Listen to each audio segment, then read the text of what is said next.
Hello, it's Jeta, and today I thought I would share with you how I organise my sixth form folders. I don't have a super complicated system. I try to keep it as simple as possible because it is really hard to keep on top of organisation, especially later on in the year when you get really busy. So I think it's better just to have a simple system.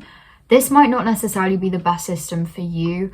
I'm just sharing how I organise my folders, and it is slightly different for each subject, but I hope that this does help you to give you some ideas of how you might want to organise your own sixth form folders if you are starting year 12.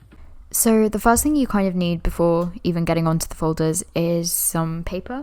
So I would recommend getting some sort of refill pad or a pucker pad, which is what I normally get. Then I'm just going to go through my psychology folder just to give you an example of what my folders look like.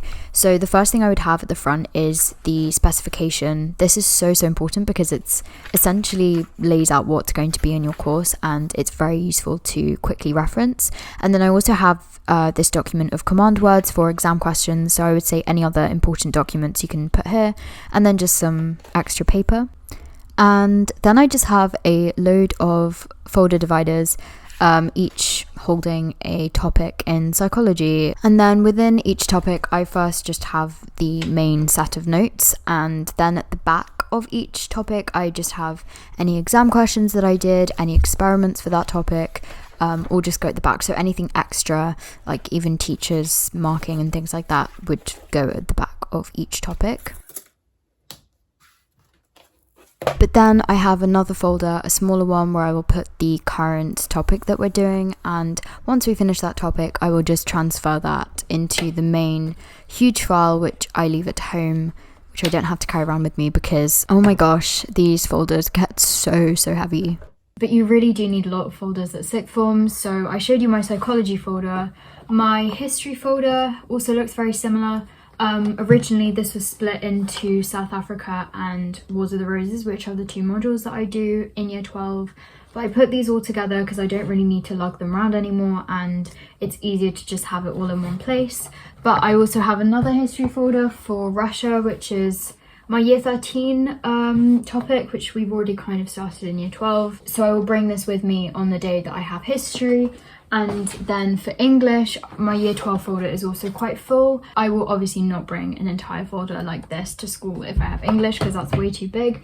On the days I have English, I actually normally just bring in my pucker pad, because a lot of the times we just take notes in the books that we're reading, or if we do any extra notes, I can just write it in here and save myself having to bring in this entire folder. But then I have more folders. I have a folder for history coursework. I have a folder for university related things, so like personal statements, practice tests.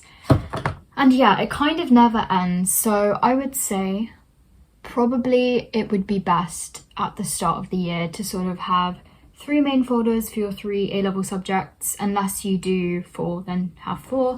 And then I would also say maybe have a smaller folder as like a day folder, or perhaps a small folder for each subject. But sometimes the way that you organise your folders really does depend on your teachers. So my psychology teacher's completely fine with us having, you know, like our big lever arch folder at home and then just bringing in a small one for the current topic. But then for history, I had to bring in my entire big lever arch folder for the lessons, because they do just want you to have all the content with you when you're doing that topic. And then for English, I don't really need to bring my folder at all, because the past content has nothing to do with the current content. Like if you're doing poetry, that's so separate to if you're doing Hamlet, like that, those two things are just not related. So it is sort of fine for me to just bring like a little notebook with just the current things that we're doing. So it really does depend on your teacher. But what I would say is absolutely essential is to have 3 or 4, depending on how many subjects you do, of these massive lever arch files for each of your subjects. They will get filled up and you might not bring them to school with you, but you definitely need somewhere to store all of the notes that you've done throughout the year at home. So I would say definitely get these. And yeah, it's a very short video, but that's kind of how I organize my folders. It's slightly different for each subject, but inside the folders are primarily the same. You know, you start off with the specification, any key bits of information that you need for the whole course, some blank paper, and then just, you know, folder dividers by topic. Also, I normally have my folders in a side tote bag because they literally don't fit in my backpack. So yeah, that is it for the video. I hope that you enjoyed and I hope you have a lovely day. Bye. Mwah.